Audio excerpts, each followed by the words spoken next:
What up? What up? We're back for another week. The trio is still a duo, but that's okay. Just one more week, hopefully. One Just more being a week, duo. hopefully. Yeah.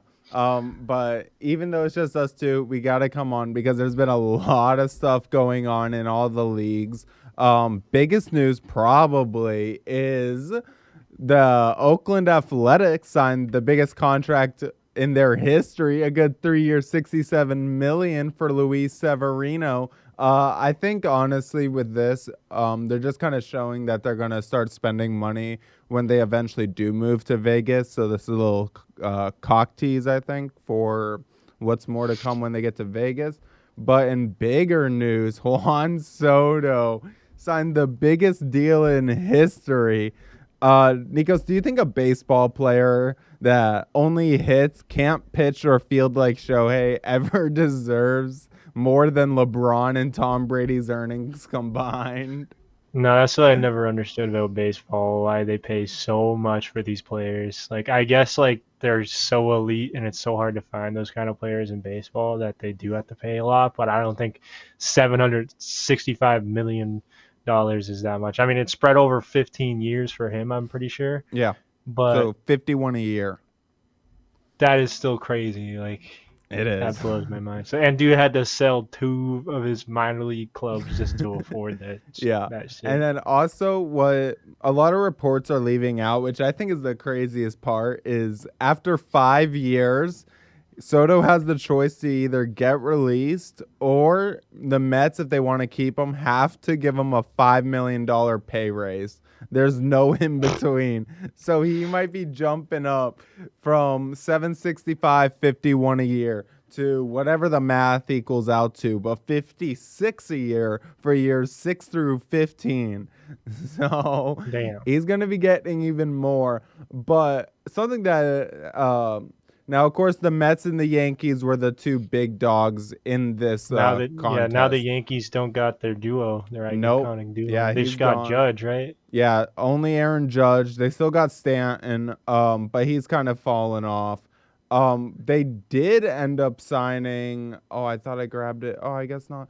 But they did end up signing Max Fried to an Mm. 8 year, 200 and something $1 million deal. So they did get at least a starting pitcher. But someone that has been in on each one of these negotiations with these superstars have been the Boston Red Sox. And I've gotten to the point where I think they're truly just doing this to pretend like they're actually doing shit, especially with how much hate they got last year and not being able to sell out, which is rare for Boston. Fenway sells out every game. Wasn't happening last year for the first time ever. And so what were we told? We were told, hey, we're going to go after Corbin Burns in the ace, Max Fried in the ace, Juan Soto, Teoscar Hernandez, some other guys.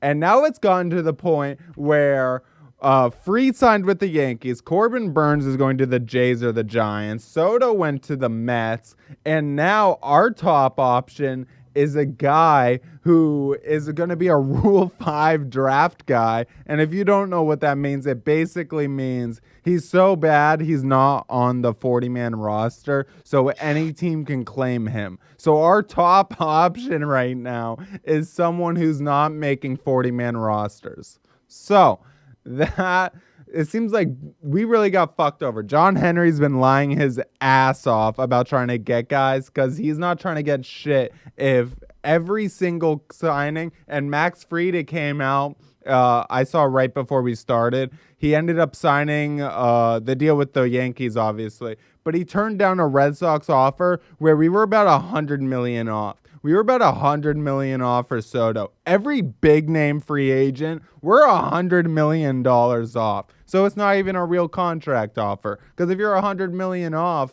you're not a real option. You're $100 million off. It's fucked up. It just is fucked up as a Red Sox fan. We're going to live more years of mediocrity because they're cool with what they did. Like, we signed David Price, 7 years, 231. Max Fried just signed 8 years, like 208. We signed David Price in 2016. That's how much Boston has fallen off from being an actual team that spends money. That now $200 million is too much money. We used to hand out that kind of money like nothing back in 2016 when the dollar was worth a lot more. So I don't know what the fuck happened. Maybe John Henry has gambling debt, so he can't afford shit The owner anymore. don't I want to don't know. spend that bread. It's whack. He's too much money. Clearly the Mets owner. He's doing really Steve well right Cohen. now. He's like a new owner, and he's the richest owner by a mile. Like no Yeah, one's I even heard something about close that, to yeah. him. So, but in other news, football news. Rest in peace, Baker Mayfield. He's suing his dad, who apparently stole $12 million from him. I can't believe stealing that much money from your own kid. Even worse to this story, though, is the fact that they already settled the thing, and his dad's not paying him back. His dad's just stiffing him. Like, I'd kill my dad That's if he a did that rough shit. situation. Your dad's stealing $12 million. I would be beyond livid over that shit. It was like a contract thing where like he was working with his dad, like having his dad do a bunch of the contract shit with his company, right? Or Yeah, some his shit. dad was like, let me see. Yeah, he was a capital company, so some kind of banking company or something. It seems like. I And he didn't just read too started much not into it. giving his money to him. Yeah, like over the years. like what was he thinking? He was taking that shit, gambling it all away. What's crazy is Baker's been balling anyway. Like if I was in the middle of a lawsuit with my dad and I had that looming over He's me fighting every goddamn demons right day, now, and he really is. You know who else is fighting demons? And this could open up a larger thing. Is Tyrod Taylor's ex won't move out of his house, even though his ex is now dating an NBA star. And I just want to know, how does every sports player seem to be dating or like formerly dating someone who is also dating a sports player? Like it's like once you date one sports player, you're going to start hopping around. Like, I don't get it. How does that happen? Michelle's dating Jalen Green. Yep. And Jalen Green makes more money than Tyrod Taylor. So Jalen Green can definitely afford that girl. Or, well, at least her rent. I don't know why she won't leave Tyrod's place. If I broke up with someone and they wouldn't leave, especially when they're dating someone else, who's making tens of millions, like you can't get your own spot. It's crazy. Literally ultimate sugar baby, and you are getting probably spoiled with money. Yeah. You can't move out of your own house. That's crazy.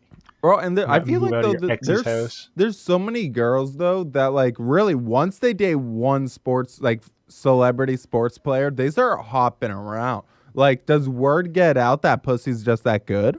Like, I don't get how that happens. How does that work? It's like I don't know if you saw this, but there were, I forget which two, but there were two NBA players, and a guy made a game-winning shot over the other guy. The guy who shot it was baby's mama is his ex, and the guy who was defending him was currently dating the girl. And like, how does that happen? Where do these people just find people who just keep on hopping around? I don't get it. But you know, a lot of those girls, they can be a little diva-ish. You know who else are divas though? Apparently, especially in the NFL, receivers always are complaining. The Eagles right now 9-game win streak, and AJ Brown comes out, says, man, we need to fix our passing game. Then Brandon Graham, a defensive end within the Eagles, he's just salty as Saquon. Yeah. The defensive end Brandon Graham says, hey, they used to be friends. Then Jalen Hurts still wants to be A.J. Brown's friend, but A.J. Brown doesn't want to be friends with him. Like, that sounds like some middle school shit, honestly. But good, don't throw to him anymore, Hurts. Do you think the Eagles really have a do you think they got a real passing situation where they got to fix things, or do you think they're just going? Like, I think they're honestly fine. They're good run heavy. Jalen Hurts can run all over them. Saquon's having a career year. Like, they don't need to pass it more. They just need to commit as hard as they I can to think they're running. perfectly fine where they are, and I think he's just overreacting, being a diva, like he said. Yeah, 9-game And win streak. obviously, he has a problem, like a personal problem, if he can't be friends with his own QB. Who's literally that's like one of the main things a receiver is having good chemistry with your QB who's throwing you the rock. And if you can't do that, then honestly, that's literally gonna make things worse than they already are. Like, why would you want to pass to someone that is being a bitch to him and not Yeah, wanting to be a friend and like not talking to him, probably ignoring him in the locker room? probably. Especially Brandon Graham said Jalen wants to be his friends, but AJ Brown does not. He is over Jalen. And like, do you think now I know Jalen's not the best passer, but do you think Jalen is a pure just bad passing QB, or like what do you think it really is? Like, I think they're just that run dominant. Like, I know Jalen's I not mean, like a top 3 passer, but he's solid. he's Like, he definitely can get it not a done. top 3 passer, top 5 passer, but like he does move the ball around the field. Like he will put you in situations, the offense in situations where they will throw it and where they will have to spread the ball out a little bit, not just running it with Saquon. Mhm. So, and he could get that done because he's shown it multiple times that he can get it done with AJ Brown, Yeah. obviously, and Devontae Smith. Do you All think this them. could lead to like a trade request or AJ Brown's being like, "Get me out of here," even if they make like the I mean, NFC Championship game? if he's that fed up about it, maybe I don't know, but Do you think he's got a good landing spot? Because I honestly really don't know where he would go. Like, that would find him the ball that much more and would make a passing attack surrounded by yeah, because him that has a good quarterback already. I don't know. Imagine he goes to New England. I'd fuck with it. I'd wish. I wish. Drake May and AJ Brown. That would actually be a good one right there. That would be if they can get it done, but I don't That know. would not New happen England seems in to be like not a they're in million their years. own issues right now with their fucking talks about the coach not being like the guy, which I cannot believe. Genuinely cannot believe that they're having this conversation, that apparently Robert Kraft didn't really do any of his homework with Gerard Mayo. And he started getting mad about Gerard Mayo being his coach when they were 1-6. And that's when Kraft was like, fuck, I fucked up. Which, like, I think everyone saw, like, no, I don't, like, I think there were some diehard Pats fans that were like, Bill's got to go. But I was fine with Bill. I think he deserved another year. Maybe take away Elliott Wolf and all the people in his head on the GM side. He was still a damn good coach. I mean, literally, if the Patriots offense put up 13 points per game last year, they would have won like 7-8 games just off that, because every game they only allowed 10. And it's like Bill clearly had it on the defensive side of the ball. And apparently other coaches were ripping on Mayo as Mayo was ripping on the offense. And there were just a lot of internal issues involving Mayo last year that I guess just got swept under the rug because Robert Kraft was like, Mayo's my next head coach. I just got to go with it, which I can't believe. Do you think there's a chance Mayo actually ends up getting fired? I mean, with him saying stuff like that, there is a possibility, but I don't think it would be a smart move right now. But I don't know. I mean, I don't see them. I don't know who they'd bring back to replace Mayo. Yeah, I don't either. It's Would not be like they nice. can Would get be nice Bill. to try to get. Yeah, I was gonna say he's already got something going now. Yeah, Bill to UNC. Do you think Bill's gonna actually be a good college coach? Because it seems like it's almost all but confirmed now, which I'm Hey, surprised about. Belichick University. That's all I say. Belichick University. I mean, I think he's gonna make a great college coach, but people are gonna speculate that he's not gonna be a good recruiter because they look at his draft class, like reason in the NFL. Like he honestly, like I don't think he was the greatest drafter. No, especially I those mean, later years. Early years, no, different story. yeah. But I think he's doing the UNC thing as a way to like, I don't know, do his own, like have his own scheme and kind of just have fun with it. And I think that's where he's viewing it, and like kind of just retire after he's done with the whole UNC thing. Yeah, I Maybe could see that. that's what I think, and Yeah, then because maybe set it up. I think I read something that he was gonna set it up for his son. Yeah, I was just about to say that's what I saw And too, that he wants his son to be the next coach in waiting, which I find very interesting that this seems to become a Bill Belichick staple because, of course, Josh McDaniels apparently had that in his contract that if Bill left, yeah, it'd be Josh.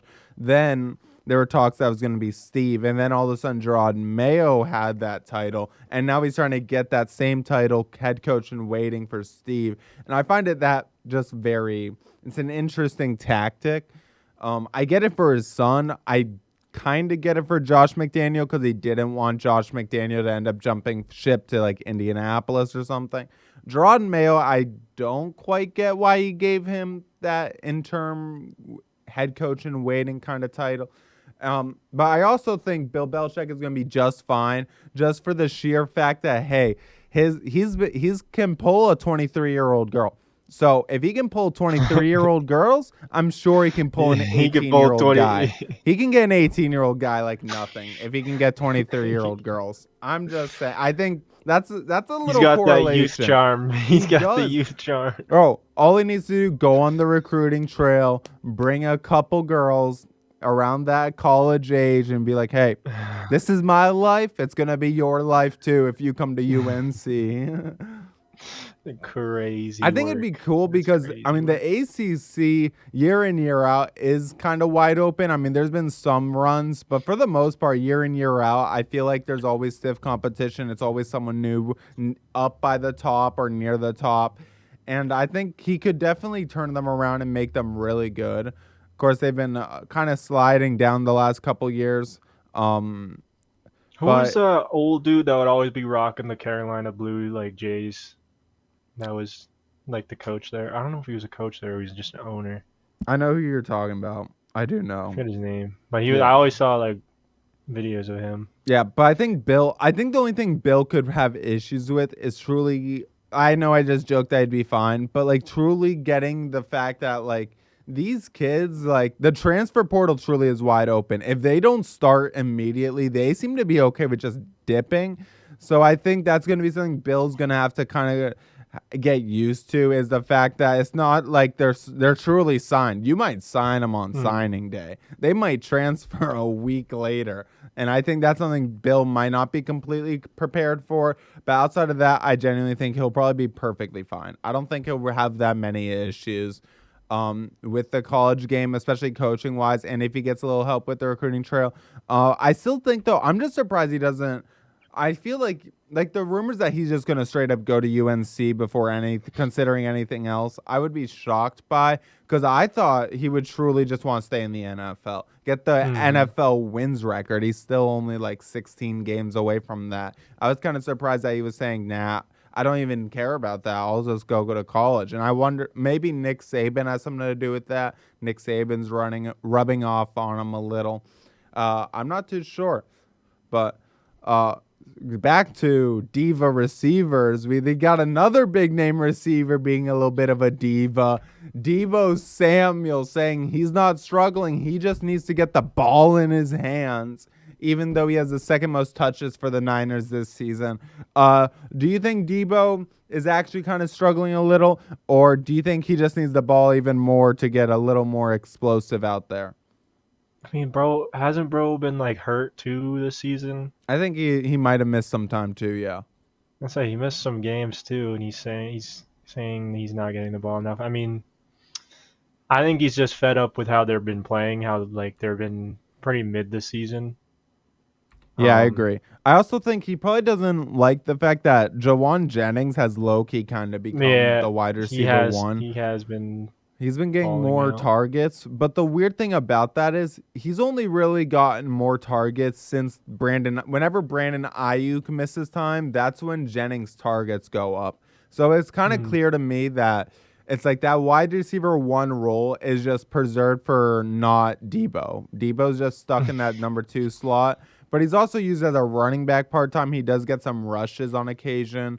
I feel Like like he that's just where he fits though. Like yeah, I feel like like he's he's more of just like one of a those scat, guys. like yeah, like slot. Like he's not really Spread that. him across the field, like almost like I mean Amon Ra is not a wide receiver one too, but almost like Amon Ra because he just spread around the field, go to slot, and then also just you just see him going all the way, all across the field in every single Yeah, maybe play they he's do. mad that like whenever McCaffrey's hurt, the Niners just go to the next running back instead of going to him because I honestly don't really see what he's talking about.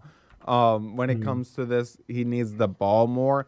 Brock Purdy did come to his defense and was like, "Oh, he does need the ball more," but it's like I don't really know about that.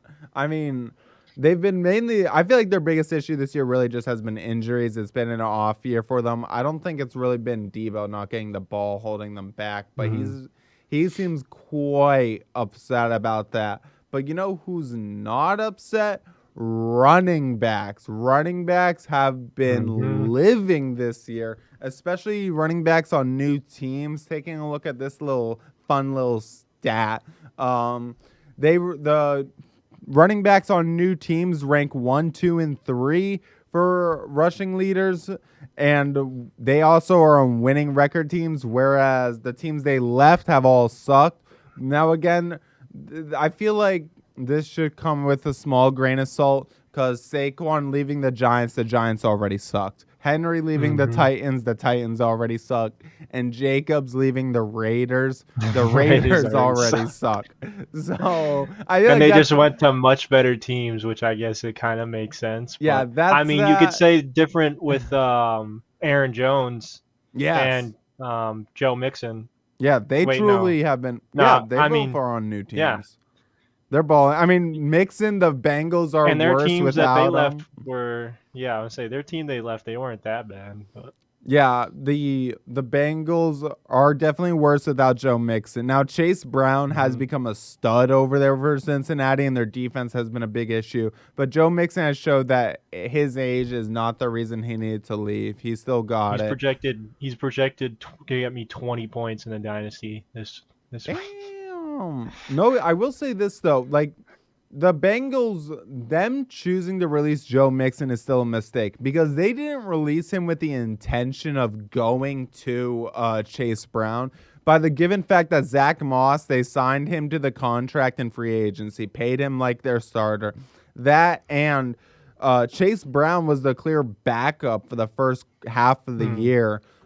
Even And that changed pretty quick. it did start to change pretty quickly.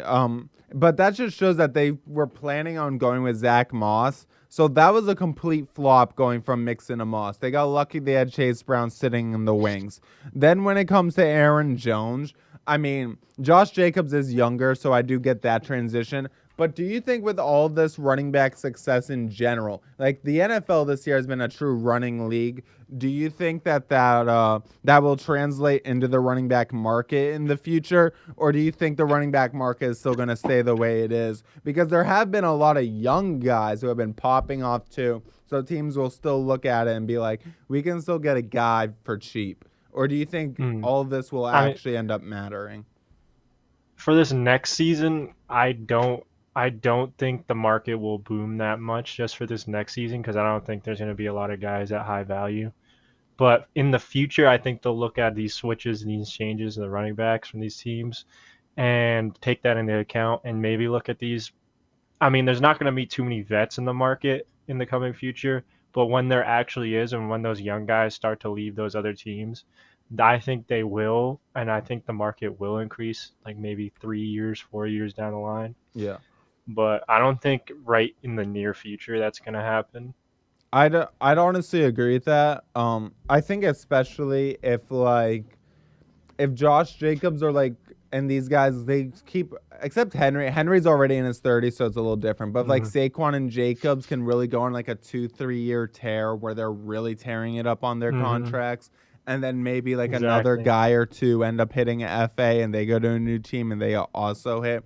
That and also the fact that the league is clearly starting to go more run heavy, which I find very interesting that we're going run heavy this year when it felt like all off season it was about how many receivers your team can get.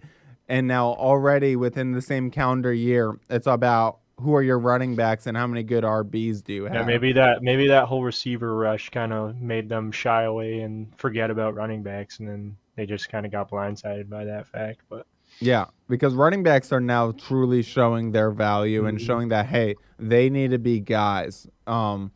And speaking of the fantasy, the fantasy season, regular season is over. Officially over. Yep. And in It is one of our time. leagues, me and you are facing off in round 1.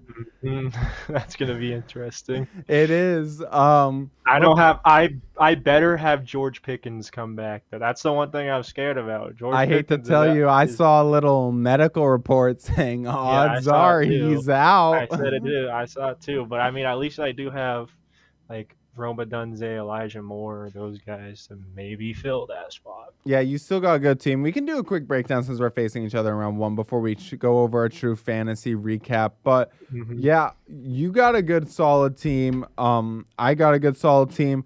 I'm a little worried about my situation just because of this one fact, and that is the fact that Bucky Irving probably out. Then I sniped Isaac Guerrero. Very happy about that Wait, last week. when did you do that? You got that last week? Yeah, I got Guerrero last week. Who freaking dropped them last week? I don't know. I don't think Was that anyone had Josh? him, honestly. But No, I he was swear sitting someone in had him. FA. I mean, Josh owns him in the Dynasty League. I swear But someone I had him, man. sniped That's crazy. Guerrero. Guerrero might be out. So I picked up he Guerrero's is. backup, Patrick Taylor, Of the course other he is. day. So I'm chilling with that. But man, I'm worried because I have for full disclosure, I'll quickly read off my teams and then I'll read yours off so everyone knows who's watching what's going on. So I got Lamar Jackson, James Conner, Tyrone Tracy, Justin Jefferson, Jamar Chase, Tucker Two Kraft. best wide receivers. Damn right. Mike Evans, Jawan Jennings, Jake Moody, the Niners kicker, Cardinals defense, bench, Sam Darnold, Isaac Guerrero, Bucky Irving, Patrick Taylor, Guerrero's backup, Michael Pittman, Chase McLaughlin. And then who you got? I got Jordan Love, Josh Jacobs, Jonathan Taylor, Cortland Sutton, Amon-Ra St. Brown, Travis Kelce, Devontae Smith, Roma Dunze, Chris Boswell, Chiefs defense, Baker Mayfield, one of my other QBs, Travis Etienne, Kareem Hunt, Alexander Madison, George Pickens, and Westbrook Akine. Or Nick Westbrook-Akine, true shout out. He is a true touchdown or bust, but usually he's been getting that touchdown. I started him last week. I know you started in the 1 week you shouldn't. I mean, the 1 week he he had due. 2 points when freaking. I should have known that the one time I started him, he's not going to get a touchdown. He was due for a bad week, but man, I'm a little worried just because Jefferson's playing Chicago. Last time he played Chicago, he only got 5 people are probably points. gonna wonder. Okay, people are probably gonna wonder how you got Justin Jefferson and how you got Jamar Chase on your team. Okay, yeah, that's true. I should break this down. I feel like we might have broke it down once before. Because they're probably gonna like, what the hell? How did you guys let that happen? Yeah, so basically, let me break this down real quick. Let me see first real quick. I'll spend like 5 seconds on it to see if I can maybe find it, but I got a feeling I'm not going to be able to. Oh, the trade. Yeah, the actual trade, because I know I did at some point the trade bring this Evan in. made, Oh my God, I do still have it. That's a miracle. Okay, I'm going to quickly bring this in. Let me see. I think it's that one. Let me check. Open. Yes, it is. All right, so let's go ahead and break this beautiful trade down, which is this is the greatest trade. And now it could all go to shit and I lose this week. But for right now, this is the greatest trade I have ever made. Taking a look at this was made before week 1.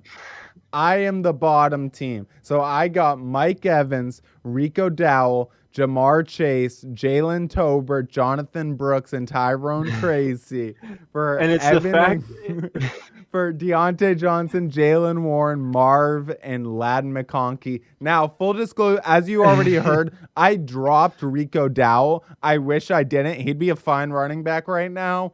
But honestly, he'd be a bench guy, just like Tyrone Tracy is.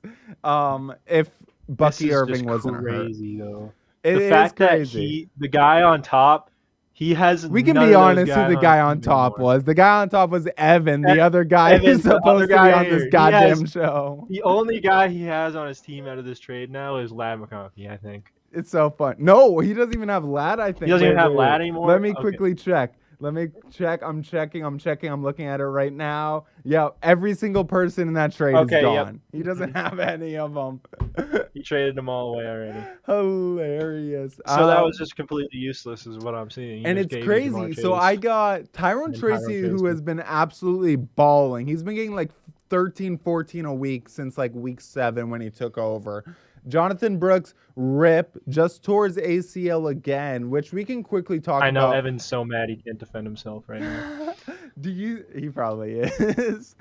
Do you think Jonathan Brooks will end up being a guy, or do you think the double ACL tear is going to bug him for the rest of his year or years, or might lead to even more leg injuries in the future? Or do you think he can still be a bounce back candidate even after back-to-back ACL tears?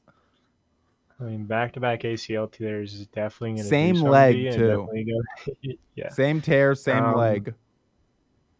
I mean, we've seen players kind of bounce back from these kind of injuries in the past. Mm, It really depends on how much, I mean, how durable he is as a person and how, yeah, I I guess, agree. I mean, it all depends on that. I And mean, I will you say can't really predict those kind of things. No, you can't. I will say I was very stupid when Chuba Hubbard first signed that extension. I was like, he's a great running back, but why the fuck did you do that when you got And Jonathan Brooks? But now he you just don't went have off for Nick. Jonathan Brooks. He has been He going just off. went off for Nick.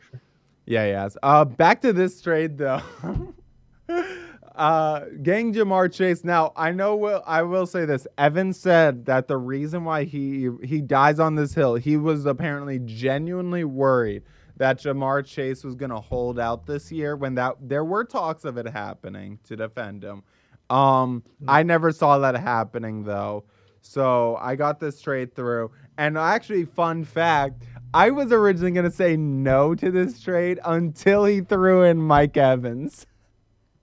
That's crazy. So it almost didn't even happen because I wanted Mike Evans too. I kind of wish I kind of wish it didn't happen. I mean, I thought Marv was going to be more productive than he has been. Ladd was a surprise to me.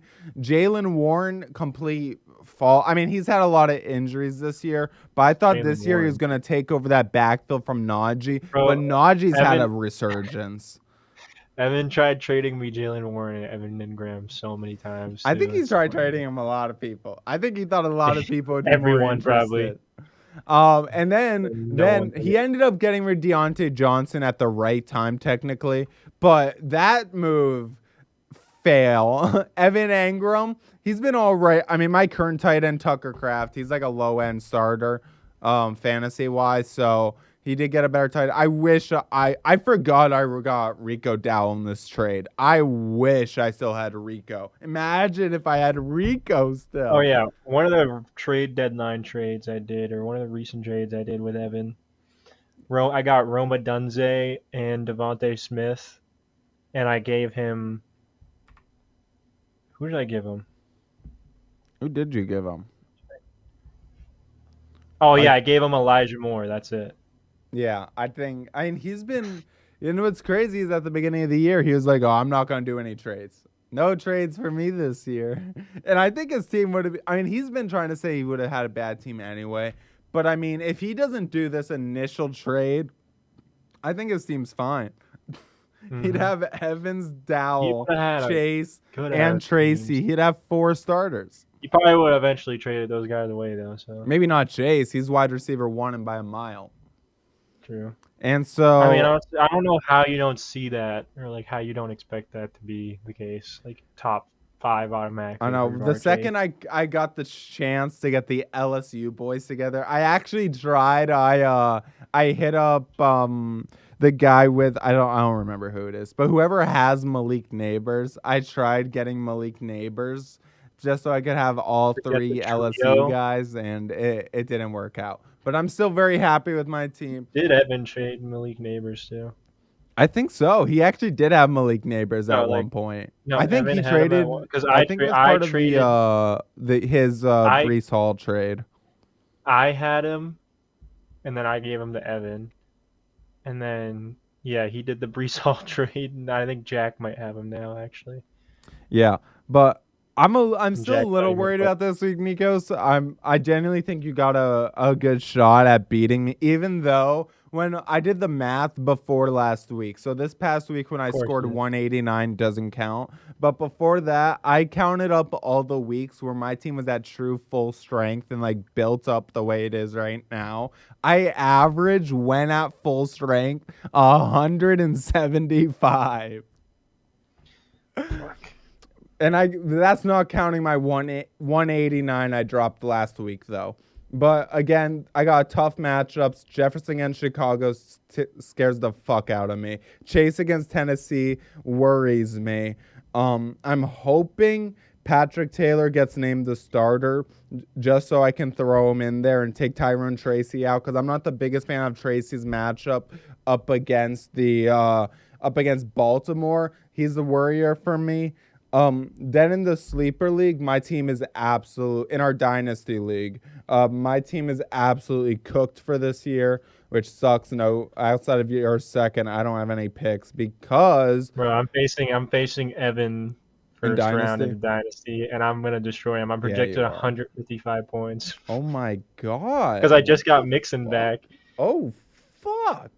Yeah, your team's I'm gonna good. destroy him. And you got Jawan with yeah. Yeah, My I got fantasy C.J. Stroud, team. Bijan, Joe Mixon, Brian Thomas, Cortland Sutton, Jerry Jeudy, Trey McBride, Jawan Jennings, Devontae Adams, Michael Pittman, Chris Boswell.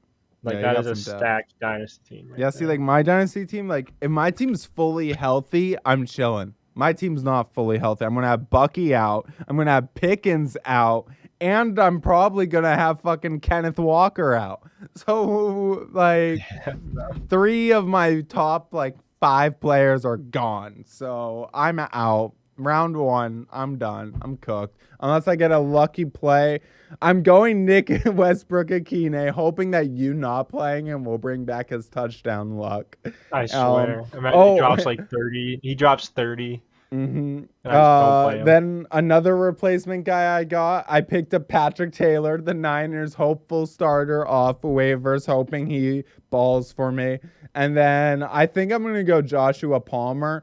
Got a light 13 or almost 14 last week. I'm liking Palmer just for the sheer fact if Ladd does not play. If Ladd plays, I'm not playing Palmer. But if Ladd doesn't play, Palmer's a definite start. And then this one's the riskiest of them all, but I have no one else. I got to go Keon Coleman. And I actually don't like my team at all this week because those are my fill-ins and they all have good matchups. But my pure start, I have Jordan Love at QB, by the way. But my pure starters are fucked. James Cook has a tough matchup against Detroit. Jefferson, I have him in that league too. He's still got Chicago. And then Tank Dell. I mean, I don't know what the fuck he's gonna do. He's either gonna drop Yeah. 0 or 15, no in between.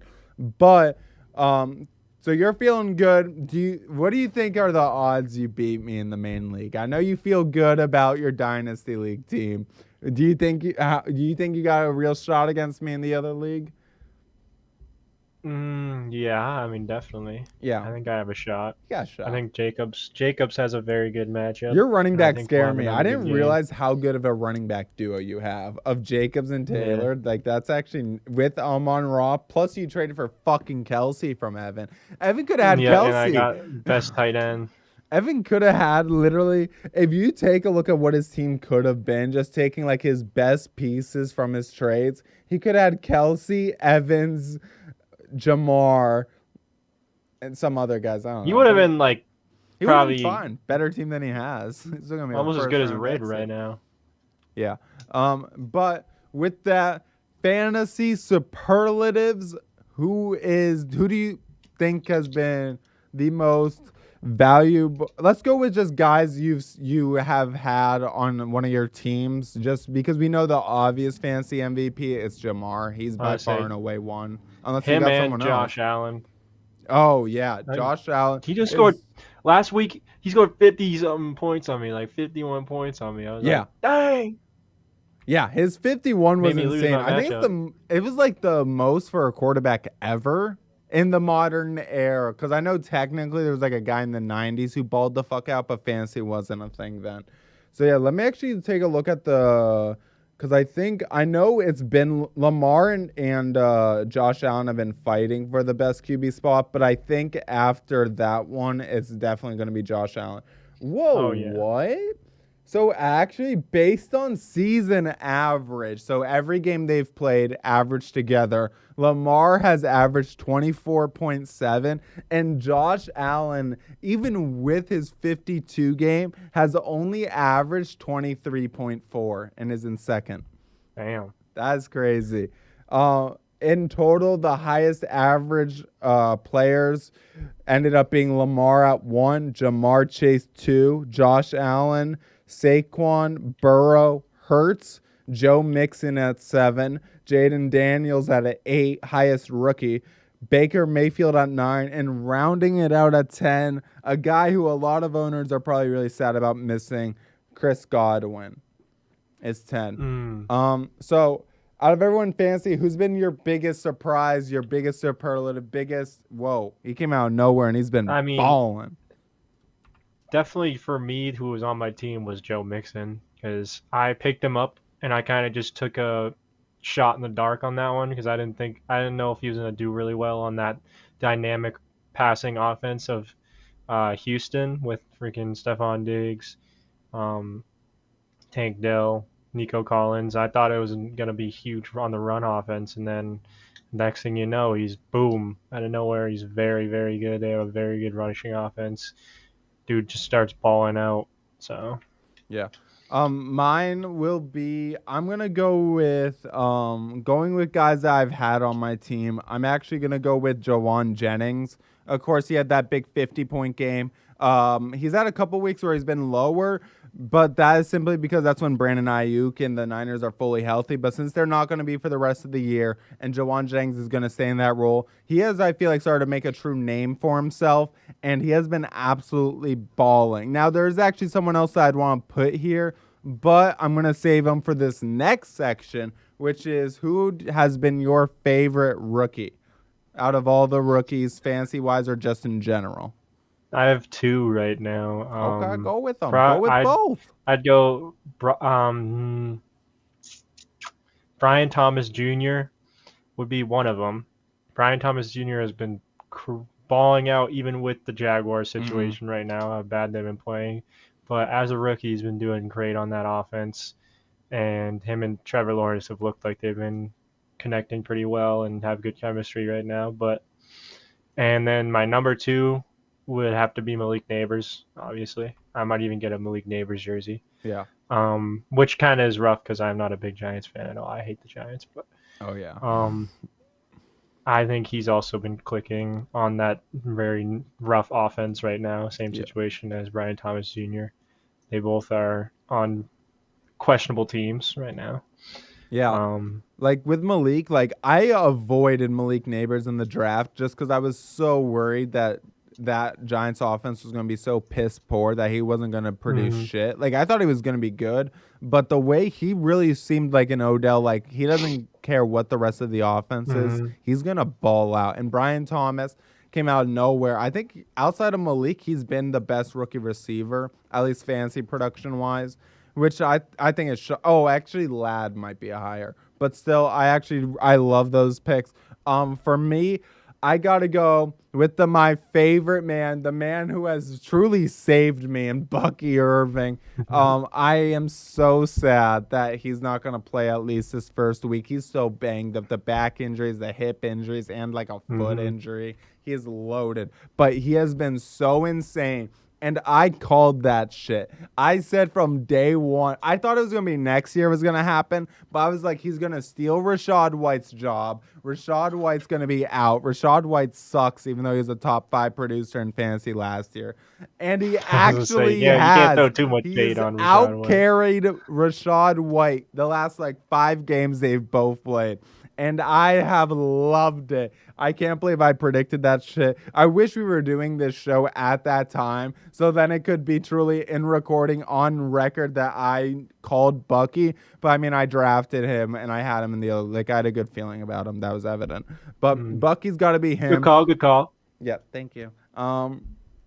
Outside of Bucky, If I were to go another guy, just go another rookie running back, I'd go Tyrone Tracy. The fact that I didn't think he was going to take Devin Singletary's job. Devin Singletary is out like 2 weeks, and in those 2 weeks, Tyrone Tracy fucking steals that job.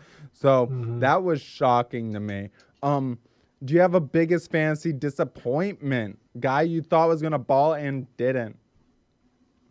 I mean, obviously, Travis Etienne. Yeah, that's a good pick. That would be the obvious one for me. Speaking of Etienne, I'm so confused because when Bigsby gets the handoffs more, he does worse than Etienne. Like Etienne almost always, except for like one game, it's like back and averages forth more. right now. It's weird. Yeah. And Etienne, he got like 12 points last week because he got some catches. But like, I almost feel like Etienne is going to be like Josh Jacobs sucked last year in Oakland or Las Vegas, whatever. And I almost feel like we're going to get that with the Etienne where like once he leaves Jacksonville, he's going to ball out. Mm-hmm. He's going to find his footing. He just needs that new team with the better situation at the time. Mm-hmm. Where do you think we'd see Travis Etienne fitting? See, Etienne, that's interesting. When it comes to Travis Etienne, I could see him. That would be like another like running back market thing right now. We were just talking about. Yeah, it would be. Let me think real quick. You know where actually could really use him? Denver. Javonte Williams. Oh, sucks. You're right. And they need a new good running back. Etienne and a passing back. He'd come out of the backfield. He'd be Bo Nix's Alvin Kamara. And you know Sean Payton loves his athletic receiving backs. And that's exactly what Etienne is, a receiving back. Like, that would be great. I'm pretty sure, though, sadly, Jacksonville picked up the 5th-year option, so he'd have to be traded. But I could still see Denver making that trade. But I think, honestly, Etienne could ball the fuck out in Denver. I think that'd be a cool spot. Where else do you think he could end up landing? Trying to think of all these spots that don't have running backs. I know. When you really start thinking about it, it's like, wow, a lot of teams got a guy already. That's what I was trying to think. I mean, Dallas doesn't really have a guy. I mean, yeah, Dallas actually would be a pretty good option if they don't go running back in the draft. Etienne could definitely end up in Dallas. I could definitely see that. Real quickly, my biggest disappointment, Michael Pittman fucking cucked me in every fucking league. I really thought, like, I knew he's not some like top 8 receiver, but I thought he'd do his normal. I didn't think he'd do what he's done this year. Partially on Josh Anthony Downs Richardson. Stole the shine. Yeah. Josh Downs has been fucking insane for him, and just Anthony Richardson is just not that. I mean, he's been playing better, which the bench effect has been wild. Absolutely wild. And something that real quickly, to go off fantasy real quick, I did want to mention this one thing because I think this is actually kind of crazy, is that switching up sports real quick over in hockey, just wanted to make sure I get this out of the way now. The fact that, so basically in hockey, if you guys don't know, when you get drafted, you get assigned an entry-level contract of 3 years. Each year of those eligibility can be eaten up, so then by the time you get signed, it might be a 2-year deal instead. But either way, you get an entry-level contract. For a first-rounder, like top 5 pick, it's going to be maxed out at like $925K. Okay, so a little under $1 million, or maybe $950K. Either way, it's under $1 million.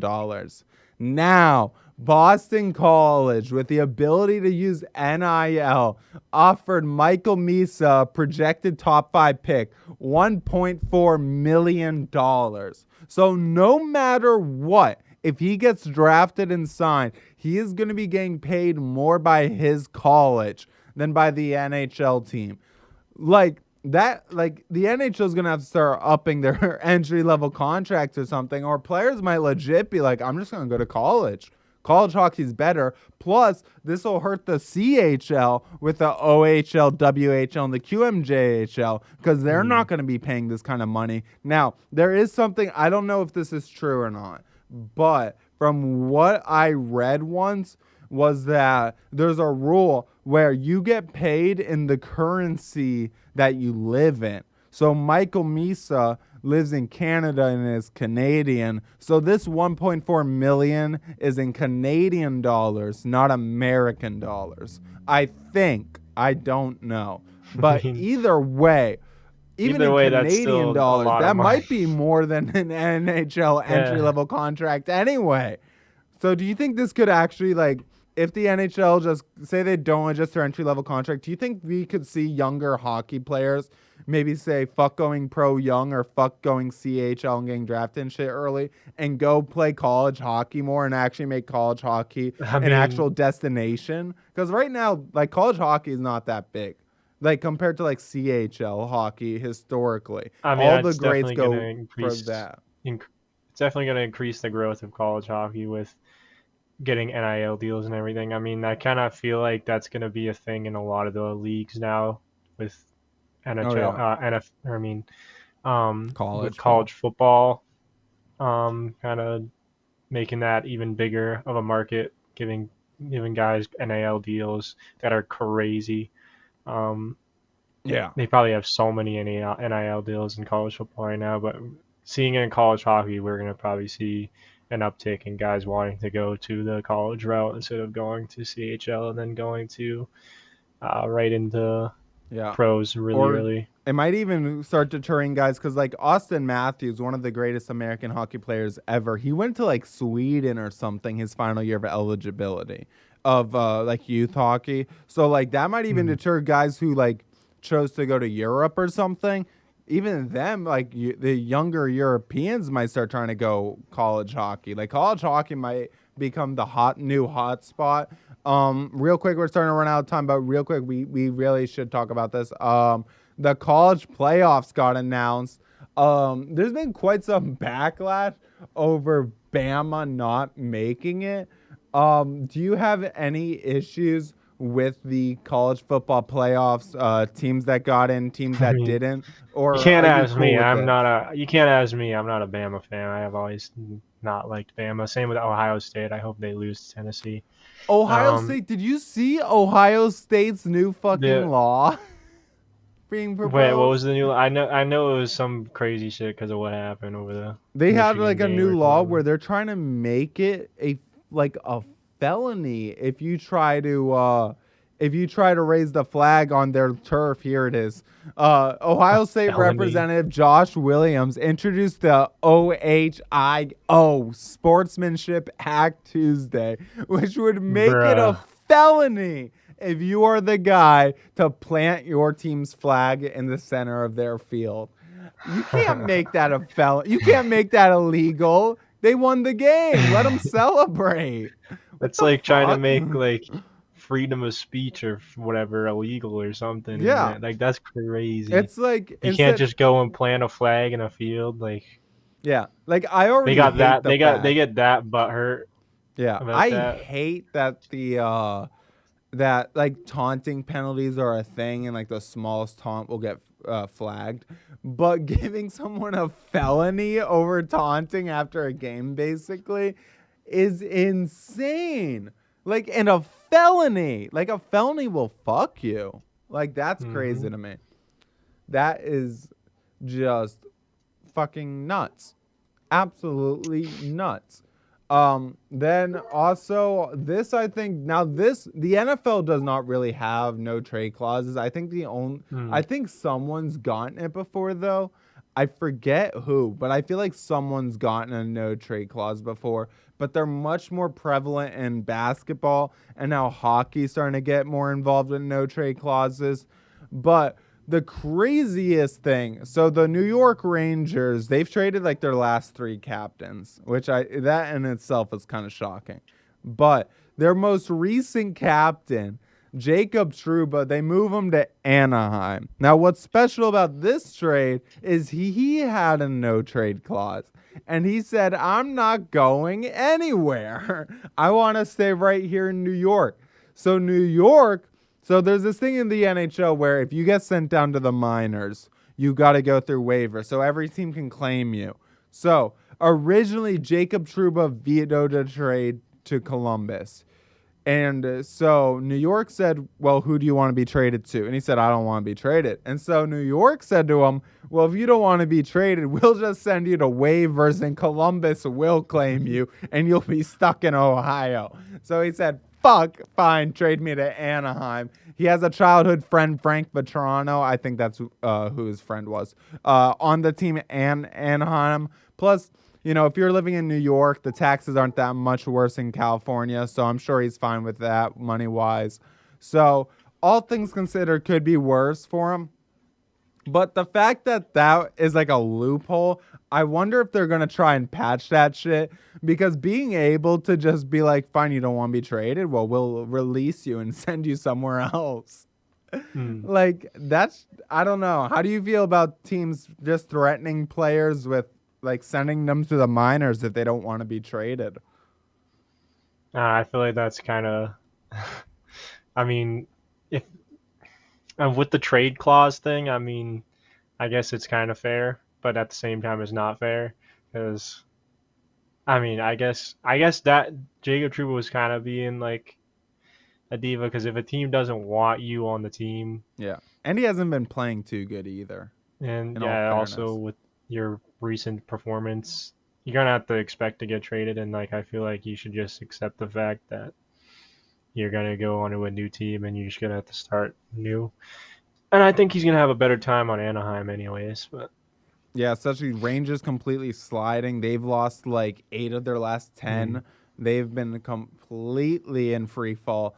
But I almost feel like it kind of, now it's different, but it kind of reminds me of like NFL teams straight up benching people with their injury clauses. I think it's almost like in the same vein or very similar to that. yeah, I agree. Yeah. Well, boys, that was it. It was another great episode. Hopefully next week the Treano will be a trio. But for now, we're still a good old duo coming at you with all the great sports shit. Have a great weekend. Peace. Yeah, everyone, good luck in your first round of fantasy, or if you're rooting for a college football team, good luck with that, and we will see you then. Adios.